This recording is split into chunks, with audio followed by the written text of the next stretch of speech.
Hi hello friends, welcome back to my YouTube channel. ನೋಡಿ, RRB RPF constable ಹುದ್ದೆಗೆ ಯಾರು ಅರ್ಜಿಯನ್ನು ಸಲ್ಲಿಸಿದ್ದೀರಿ ನೋಡಿ, ಪ್ರತಿಯೊಬ್ಬರೊಂದು ಅಪ್ಲಿಕೇಶನ್ ಸ್ಟೇಟಸ್ನ ನೀವು ಚೆಕ್ ಮಾಡ್ಕೋಬೇಕಾಗುತ್ತೆ. ನಿಮ್ಮ ಒಂದು ಅಪ್ಲಿಕೇಶನ್ ಸ್ಟೇಟಸ್ ಯಾವ ರೀತಿಯಾಗಿದೆ ಅಂತ ಚೆಕ್ಕನ್ನು ಮಾಡ್ಕೋಬೋದು. ಅದೇ ರೀತಿಯಾಗಿ ಪ್ರತಿಯೊಬ್ಬರು RRBಯಲ್ಲಿ ಏನು ಒಂದು ರಿಕ್ರೂಟ್ಮೆಂಟ್ಸ್ NTPC ಆಗಿರ್ಬೋದು, RRB ಮುಂಬರುವ ಗ್ರೂಪ್ ಡಿ ಆಗಿರ್ಬೋದು, ಇನ್ನಿತರ ಏನು ಇಲ್ಲಿ ವೇಕೆನ್ಸಿಗಳಿದ್ದಾವೆ, ಇದಕ್ಕೆ ಸಂಬಂಧಪಟ್ಟಂಗೆ ಒಂದು ಆಧಾರ್ ವೆರಿಫಿಕೇಷನ್ ಕಂಪಲ್ಸರಿಯಾಗಿ ಕ್ಯಾಂಡಿಡೇಟ್ಸ್ಗಳು ಮಾಡಬೇಕಂತ ಅವರು ಶೋ ಮಾಡ್ತಾ ಇದ್ದಾರೆ. ಪ್ರತಿಯೊಬ್ಬರು ಒಂದು ಆಧಾರ್ ವೆರಿಫಿಕೇಷನ್ ಇದೇ ಒಂದು ವಿಡಿಯೋದಲ್ಲಿ ನಾನು ಆಧಾರ್ ವೆರಿಫಿಕೇಷನ್ ಆಗಿರ್ಬೋದು, ಮತ್ತೊಂದು RPF ಕಾನ್ಸ್ಟೇಬಲ್ನ ಒಂದು ಅಪ್ಲಿಕೇಶನ್ ಸ್ಟೇಟಸ್ ಯಾವ ರೀತಿಯಾಗಿ ಚೆಕ್ ಮಾಡೋದಂತ ಈ ಒಂದು ವಿಡಿಯೋದಲ್ಲಿ ಮಾಹಿತಿ ಕೊಡ್ತಾ ಇದ್ದೀನಿ. ಸೊ ಅದಕ್ಕೂ ಮುಂಚೆ ಇನ್ನೂ ನಮ್ಮ ಯೂಟ್ಯೂಬ್ ಚಾನಲ್ನ ಯಾರು ಸಬ್ಸ್ಕ್ರೈಬನ್ನು ಮಾಡ್ಕೊಂಡಿಲ್ಲ, ಬೇಗನೆ ನಮ್ಮ ಯೂಟ್ಯೂಬ್ ಚಾನಲ್ನ ಸಬ್ಸ್ಕ್ರೈಬನ್ನು ಮಾಡ್ಕೊಳ್ಳಿ.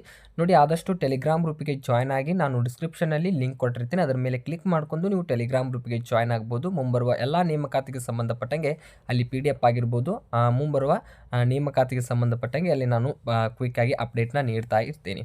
ಬನ್ನಿ, ಈಗ ಒಂದು RRBಯಲ್ಲಿ ಈಗಾಗಲೇ ಹಲವಾರು ರೀತಿಯ ಒಂದು ರೆಕ್ರೂಟ್ಮೆಂಟ್ಸ್ಗಳು ಆಗಿದ್ದಾವೆ. ಆದರೆ RPF ಕಾನ್ಸ್ಟೇಬಲ್ ಹುದ್ದೆಗೆ ಈಗ ಒಂದು ಅಪ್ಲಿಕೇಶನ್ ಸ್ಟೇಟಸ್ನ ಈಗ ಅವರು ಬಿಡುಗಡೆಯನ್ನು ಮಾಡಿದ್ದಾರೆ. ನಿಮ್ಮೊಂದು ಅಪ್ಲಿಕೇಶನ್ ಸ್ಟೇಟಸ್ ಚೆಕ್ ಮಾಡ್ಕೊಳ್ಬೇಕಾಗುತ್ತೆ. ನಿಮ್ಮ ಅಪ್ಲಿಕೇಶನ್ ಸ್ಟೇಟಸ್ ಏನಾದರೂ ಅಪ್ರೂವ್ ಆಗಿದೆ ಅಥವಾ ಒಂದು ರಿಜೆಕ್ಟ್ ಆಗಿದೆ ಅಂತ ನೀವು ಚೆಕ್ಕನ್ನು ಮಾಡ್ಕೊಳ್ಬೇಕಾಗುತ್ತೆ. ಯಾವ ರೀತಿಯಾಗಿ ಚೆಕ್ ಮಾಡ್ಕೊಳ್ಳೋದಂತ ವಿಡಿಯೋದಲ್ಲಿ ಮಾಹಿತಿ ಕೊಡ್ತೀನಿ. ಇಲ್ಲಿ ನಿಮಗೆ ಎರಡು ರೀತಿಯ ಅಪ್ಡೇಟು. ಮೊದಲೇದು ಒಂದು ಆಧಾರ್ ವೆರಿಫಿಕೇಷನ್ ಮಾಡೋದು ತಿಳಿಸ್ತೀನಿ. ಆದ ತಕ್ಷಣ ಒಂದು ಅಪ್ಲಿಕೇಶನ್ ಸ್ಟೇಟಸ್ ಯಾವ ರೀತಿಯಾಗಿ ಚೆಕ್ ಮಾಡೋದಂತನೂ ಇಲ್ಲಿ ತಿಳಿಸ್ತೀನಿ.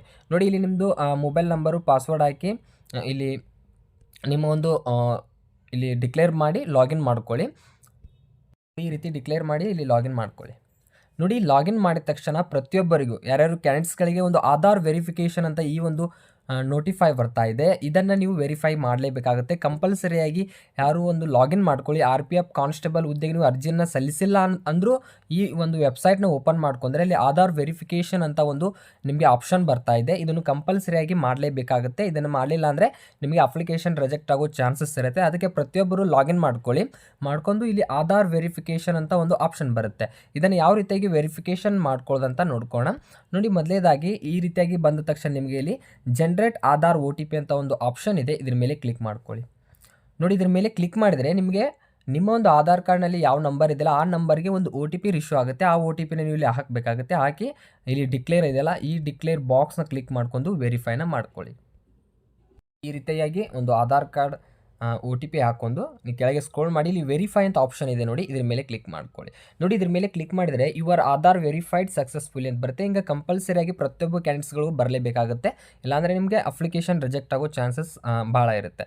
ನೋಡಿ, ಈ ರೀತಿಯಾಗಿ ನಿಮ್ಮ ಒಂದು ಫಸ್ಟ್ ಸ್ಟೆಪ್ನಲ್ಲಿ ಆಧಾರ್ ವೆರಿಫಿಕೇಷನ್ ಮಾಡ್ಕೊಳ್ಳಿ. ಇದಾದ ತಕ್ಷಣ ಒಂದು RPF ಕಾನ್ಸ್ಟೇಬಲ್ ಹುದ್ದೆಗೆ ಯಾರು ಅರ್ಜಿಯನ್ನು ಸಲ್ಲಿಸಿದ್ದಿರಲ್ಲ ಅಂಥ ಅಭ್ಯರ್ಥಿಯು ಒಂದು ಅಪ್ಲಿಕೇಶನ್ ಸ್ಟೇಟಸ್ ಯಾವ ರೀತಿ ಚೆಕ್ ಮಾಡ್ಕೋಬೇಕಂತ ನೋಡ್ಕೊಳ್ಳೋಣ.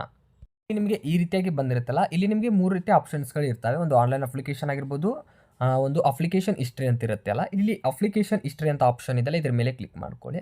ನೋಡಿ, ಇದ್ರ ಮೇಲೆ ಕ್ಲಿಕ್ ಮಾಡಿದರೆ ನೀವು ಯಾವ ಹುದ್ದೆಗೆ ಈಗಾಗಲೇ ಅರ್ಜಿಯನ್ನು ಸಲ್ಲಿಸಿದ್ದೀರಲ್ಲ ಅದರದ್ದು ಅಪ್ಲಿಕೇಶನ್ಸ್ಗಳು ಬರ್ತವೆ. ಆ ಒಂದು ಅಪ್ಲಿಕೇಶನ್ನ ಒಂದು ರಿಜಿಸ್ಟ್ರೇಷನ್ ನಂಬರ್ ಆಗಿರ್ಬೋದು, ಪೋಸ್ಟ್ ನೇಮ್ ಆಗಿರ್ಬೋದು, ಅದರದ್ದು ಒಂದು ಅಪ್ಲಿಕೇಶನ್ ಸ್ಟೇಟಸ್ ಆಗಿರ್ಬೋದು, ಪೇಮೆಂಟ್ ಸ್ಟೇಟಸ್ ಆಗಿರ್ಬೋದು, ಇನ್ನಿತರ ಆಪ್ಷನ್ಸ್ಗಳು ಮತ್ತು ನಿಮ್ಮೊಂದು ಅಪ್ಲಿಕೇಶನ್ ವ್ಯೂನ ಮಾಡ್ಕೊಳ್ಬೋದು. ಈ ರೀತಿಯಾಗಿ ಇರುತ್ತೆ ಮತ್ತು ಪೇಮೆಂಟ್ ಹಿಸ್ಟ್ರಿ ನೀವು ಚೆಕ್ ಮಾಡ್ಕೊಳ್ಬೋದು. ನೋಡಿ, RPF ಯಾರು ಒಂದು ಹುದ್ದೆಗೆ ಅರ್ಜಿಯನ್ನು ಸಲ್ಲಿಸಿದ್ದೀರಿ ನೋಡಿ, recruitment of constable executive in railway protection in force and railway protection special force ಅಂತ ಈ ಹುದ್ದೆಗೆ ಏನು ಅರ್ಜಿಯನ್ನು ಸಲ್ಲಿಸಿದ್ರಲ್ಲ ಅಂಥ ಅಭ್ಯರ್ಥಿಗಳ ಒಂದು ಅಪ್ಲಿಕೇಶನ್ ಸ್ಟೇಟಸ್ನ ಅವರೀಗ ಬಿಡುಗಡೆಯನ್ನು ಮಾಡಿದ್ದಾರೆ. ನೋಡಿ, ಪ್ರೊವಿಷನಲಿ ಎಕ್ಸ್ಪೆಕ್ಟೆಡ್ ಈ ರೀತಿಯಾಗಿ ಬಂದಿರುತ್ತೆ. ಪ್ರತಿಯೊಬ್ಬರು ಕ್ಯಾಂಡಿಡೇಟ್ಸ್ಗಳು ಚೆಕ್ ಮಾಡ್ಕೊಳ್ಬೋದು. ಇಲ್ಲಿ ನಿಮ್ಮ ಒಂದು ಅಪ್ಲಿಕೇಶನ್ ಸ್ಟೇಟಸ್ ಏನಾದರೂ ರಿಜೆಕ್ಟ್ ಮಾಡಿದರೆ ಯಾವೊಂದು ರೀಸನ್ಗಾಗಿ ನಿಮ್ಮ ಅಪ್ಲಿಕೇಶನ್ ರಿಜೆಕ್ಟ್ ಮಾಡಿದ್ದಾರೆ ಅಂತ ಅಲ್ಲಿ ಶೋ ಮಾಡಿರ್ತಾರೆ. ಆದರೆ ಇಲ್ಲಿ ಈ ರೀತಿಯಾಗಿ ನಿಮಗೆ ಒಂದು ಪ್ರೊವಿಷನಲಿ ಎಕ್ಸ್ಪೆಕ್ಟೆಡ್ ಈ ರೀತಿಯಾಗಿ ಬಂದರೆ ನಿಮ್ಮ ಒಂದು ಅಪ್ಲಿಕೇಶನ್ ಅಪ್ರೂವ್ಡ್ ಆದಾಗೆ, ಅಂದರೆ ಅವರು ತಾತ್ಕಾಲಿಕವಾಗಿ ಒಂದು ಸ್ವೀಕಾರವನ್ನು ಮಾಡಿರ್ತಾರೆ. ನಿಮಗೆ ನೆಕ್ಸ್ಟ್ ಒಂದು ಹಾಲ್ ಟಿಕೆಟ್ನ ಇವರು ಖಂಡಿತವಾಗ್ಲೂ ಬಿಡುಗಡೆ ಮಾಡ್ತಾರೆ. ಈ ರೀತಿಯಾಗಿ ಪ್ರತಿಯೊಬ್ಬ ಕ್ಯಾಂಡಿಡೇಟ್ಸ್ಗಳು ಯಾರು ಒಂದು ಇಲ್ಲಿ ನಿಮಗೆ CRPF ಅರ್ಜಿಯನ್ನು ಸಲ್ಲಿಸಿದ್ದಾರಲ್ಲ ಅಂಥ ಅಭ್ಯರ್ಥಿಗಳು ಈ ರೀತಿಯಾಗಿ ಬರಬೇಕಾಗುತ್ತೆ. ಚೆಕ್ ಮಾಡ್ಕೊಳ್ಳಿ. ನೋಡಿ, ಈ ರೀತಿಯಾಗಿ 2 ಅಪ್ಡೇಟ್ಗೆ ಸಂಬಂಧಪಟ್ಟಂಗೆ ನಾನು ಮಾಹಿತಿ ಕೊಟ್ಟಿದ್ದೀನಿ. ಒಂದು ಆಧಾರ್ ವೆರಿಫಿಕೇಷನ್ ಆಗಿರ್ಬೋದು, ಒಂದು ಒಂದು ಅಪ್ಲಿಕೇಶನ್ ಸ್ಟೇಟಸ್ಗೆ ಸಂಬಂಧಪಟ್ಟಂಗೆ ನಾನು ಮಾಹಿತಿನ ಕೊಟ್ಟಿದ್ದೀನಿ. ನೋಡಿ, ಇದರಲ್ಲಿ ಇನ್ನೂ ಡೌಟ್ಸ್ ಇದ್ದರೆ ಆದಷ್ಟು ಕಮೆಂಟ್ ಸೆಕ್ಷನಲ್ಲಿ ಕಮೆಂಟ್ ಮಾಡ್ಕೊಳ್ಳಿ. ಮತ್ತು ಇನ್ನೂ ಇದರಲ್ಲಿ ಏನಾದರೂ ಡೌಟ್ಸ್ ಇದ್ದರೆ ಆದಷ್ಟು ಟೆಲಿಗ್ರಾಮ್ ಗ್ರೂಪಿಗೆ ಜಾಯ್ನ್ ಆಗಿ ನೀವು ಅಲ್ಲಿ ಮೆಸೇಜನ್ನು ಮಾಡ್ಬೋದು. ನೋಡಿ, ಈ ವಿಡಿಯೋ ಇಷ್ಟ ಆದರೆ ಲೈಕ್ ಮಾಡಿ, ನಿಮ್ಮ ಸ್ನೇಹಿತರಿಗೆ ಶೇರ್ ಮಾಡಿ ಅಂತ ಹೇಳ್ತಾ ಮುಂದಿನ ಒಂದು ವಿಡಿಯೋದಲ್ಲಿ ಸಿಗೋಣ. ಅಲ್ಲಿವರೆಗೂ ನಮಸ್ಕಾರಗಳು.